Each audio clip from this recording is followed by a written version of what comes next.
I did a long version of what I'm going to talk about here, and I just wanted to clarify before you invest time and money in modifying a chip breaker to suit your scrub plane needs. So, number one, most chip breakers have very similar dimensions as to the location of the slot, of the screw hole, and of the hole that allows you room on top of the center screw. The reason for this is that this design has been around for so long that it has more or less become a standard of the industry. And so that you can interchange blade sets with different planes. However, they can be ever so slightly different. And a 1/16 of an inch means a lot. So, the biggest challenge, and I'll show you, the biggest challenge has nothing to do with how much camber you put on the cutting iron or the blade. You can camber that a 1/16, a 32nd, a 64th, I don't care, it doesn't matter. The challenge is this here. See this space? The space right above the screw is where the chip breaker screw goes. That's where that goes, and that hides in there. Now, if your chip breaker is just slightly different in length, and your blade is slightly different in length, and you can't advance it far enough because that screw will bottom out in that slot. You follow me?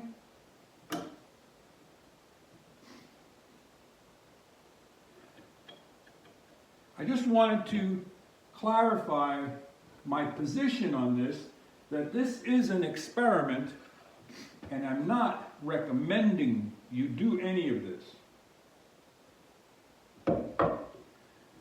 Because you may end up ruining a perfectly good chip breaker. Now, if you go to a flea market and you find a chip breaker for a couple of dollars,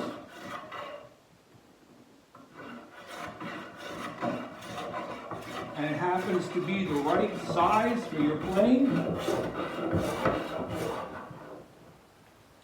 and you want to experiment, that's up to you. Now, I don't have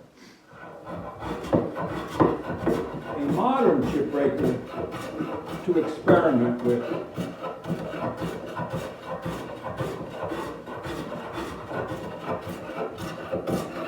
That would be interesting.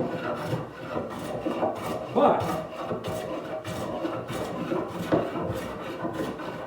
I also know, and here I'll show you, if take my cambered iron,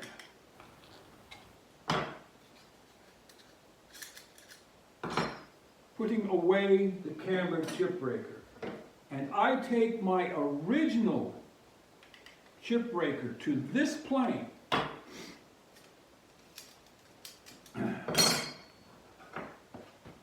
And I mount this chip breaker to the cambered iron and bring the little corners up to the edge of the camber.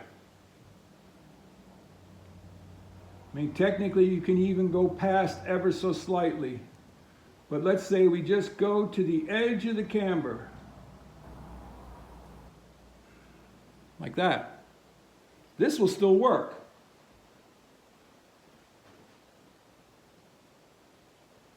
That will still work.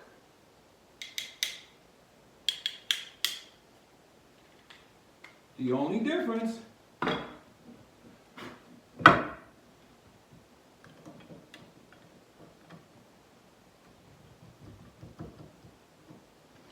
is you get a little less control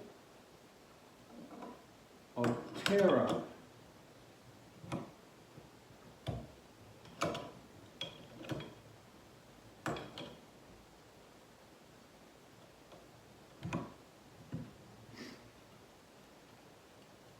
Because there's less chip breaker action. That screw's just a little loose.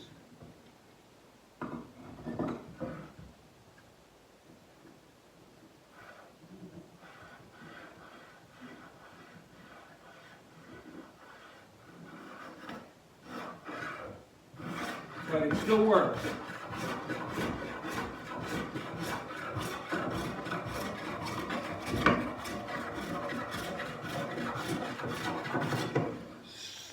So basically, my recommendation to you is to first, if you want to use your number 4 or a number 5 or even a 5.5 or a 6 as some form of scrub plane, get yourself a blade that you want to set up as your scrub plane blade. And begin slowly introducing more camber to the right and left. Slowly. Add an extra 64th. Add another 64th. Okay? So now you're at a 32nd of an inch camber, which is about where I am. A 32nd of an inch as a scrub plane is pretty heavy. It maybe not in pine or basswood, but in something like old nasty walnut, it's pretty heavy. So then put your straight original chip breaker on, or cap iron, depends what you want to call it, and try using it that way. I just don't want people ruining perfectly good chip breakers on this experiment of mine. Okay, this is my experiment. If I mess it up, I mess up my tool.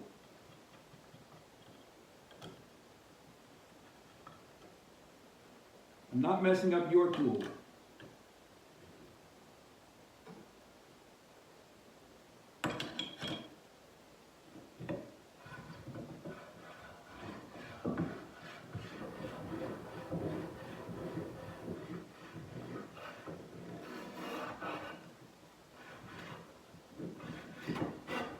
Does that make sense? I'm just looking out for you. I don't want you ruining something because Walter said to try it.